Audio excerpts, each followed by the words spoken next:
Olá, bom dia, bem-vindo mais uma vez à nossa devocional. E nesta manhã eu quero compartilhar com você essa reflexão intitulada O Maior Milagre.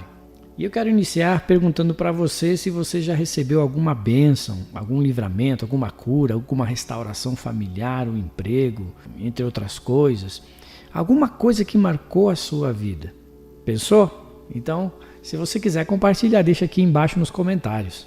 E eu quero começar na Bíblia Sagrada, em Lucas capítulo 17, a partir do versículo 11 até o versículo 20. É uma história dos 10 leprosos. Aos poucos eu vou comentando essa história e você pode ler aí. Eu não vou ler aqui, mas eu vou pincelar para não ficar muito longo. A história conta que haviam 10 pessoas que estavam esperando a morte, ou seja, eram leprosos, né? Mas receberam uma nova vida novamente. E esses 10 foram abençoados, mas apenas um desses 10, um deles recebeu o maior de todos os milagres. E aí eu quero que você pense qual foi esse grande milagre que só um recebeu. Nesse texto de Lucas 17, do versículo 11 até o 20, dos 10 leprosos, conta a história que Jesus entra numa cidade, numa aldeia, e logo vem ao seu encontro 10 leprosos. Como a lei não permitia que eles se aproximassem, pois poderiam contaminar as pessoas, gritaram a Jesus pedindo misericórdia para serem curados da sua lepra. Então imagina, era uma lei, né? Já era lei naquela época que todo o doente, todo leproso, ele era separado da cidade, das pessoas, dos familiares, para não contaminar, não ter contato com as pessoas, ou seja, eles não tinham contato com a sociedade e eles tinham que gritarem, se aproximar a uma certa distância para que eles pudessem conversar com seus parentes e as pessoas. E nesse caso específico, quando Jesus estava passando nessa aldeia, os 10 leprosos ouviram falar de Jesus, da fama de Jesus, e sabiam que Jesus tinha o poder de curar. Então esses 10 leprosos, de longe, né, chegaram naquela certa distância permitida e começaram a gritar por Jesus, né, pedindo socorro, misericórdia, para que Jesus os curasse. E Jesus os abençoou, mas desses 10, só um recebeu o maior milagre. A Bíblia faz uma analogia sobre a lepra, entre a lepra, né, e o pecado. E eu quero, nessa reflexão, compartilhar com você junto sobre esse aspecto, sobre essa analogia entre lepra e o pecado. Aí eu te pergunto, o que tem em comum entre a lepra e o pecado? Você vai se surpreender, tem muita coisa. A primeira coisa, ela é oculta. A lepra, depois de contraída, pode demorar muito para se manifestar visivelmente. Da mesma forma, o pecado se esconde e muitas vezes demora a aparecer os seus sintomas. O segundo ponto, contagiosa. A lepra é uma doença transmitida de um para o outro, principalmente através do contato próximo com a pessoa ou com os utensílios que ela tem manuseado. O pecado é transmitido por pessoas que concordam com pensamentos e atitudes mundanas. Se convivermos com pessoas mundanas, podemos nos contaminar. Quem são essas pessoas mundanas? São aquelas que não vivem a palavra de Deus.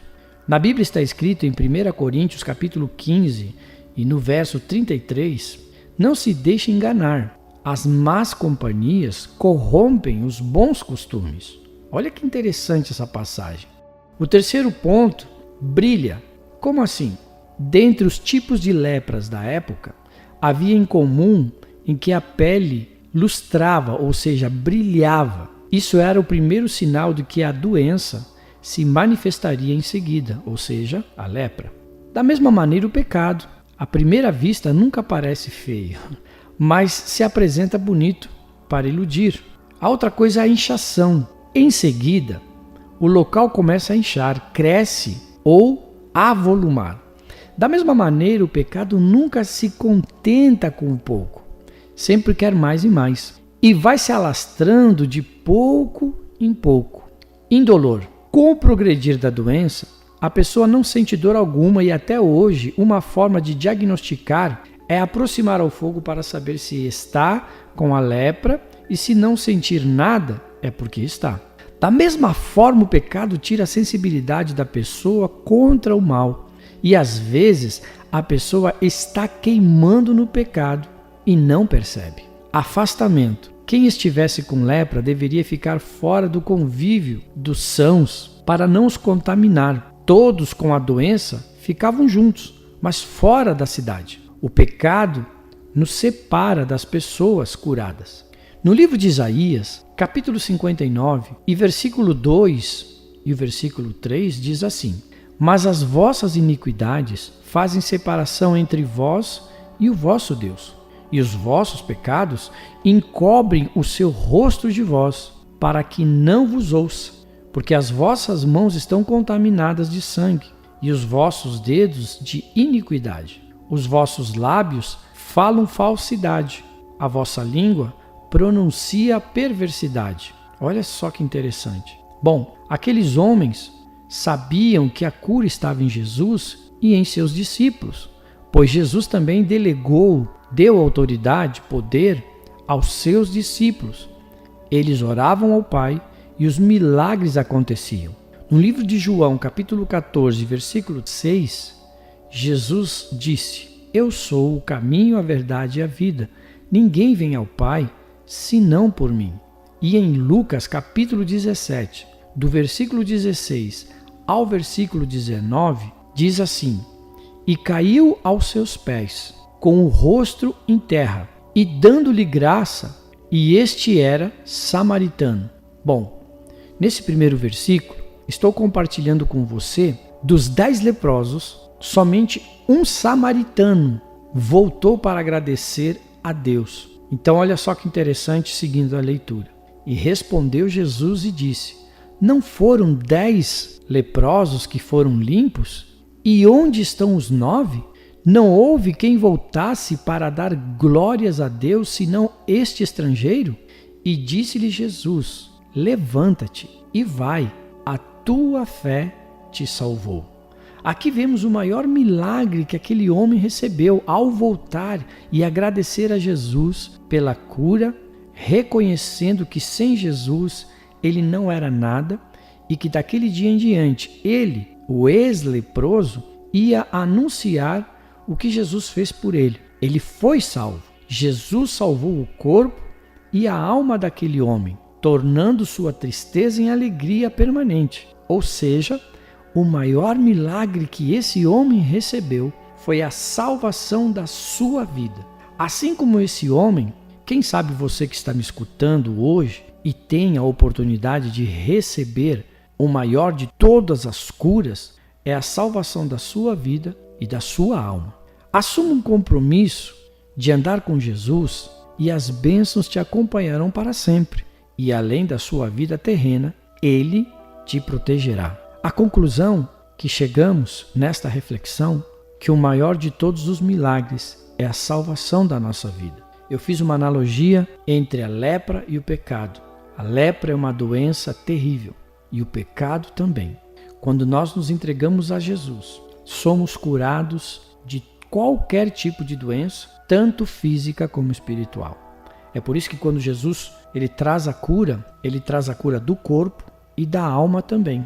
A cura da alma, ela se realiza quando a pessoa que recebe Jesus na sua vida, ela declara que entrega a sua vida a Jesus, em todos os aspectos, em todos os sentidos. Eu quero te encorajar nesta manhã, que não importa a situação que você esteja passando, seja doença física ou seja espiritual. Como assim, Marcelo? Talvez você seja deprimido, você esteja triste, você está passando por problemas na sua família, no seu relacionamento, com esposa, namorado ou família. Eu te encorajo nesta manhã para que você entregue tudo aos pés do Senhor Jesus, que entregue a Jesus primeiramente a sua vida e as demais coisas serão acrescentadas na sua vida através de Jesus Cristo, com as bênçãos do Pai, e todas as promessas da palavra de Deus virão e te alcançarão. É por isso que eu comecei a minha reflexão nesta manhã com o título O Maior Milagre.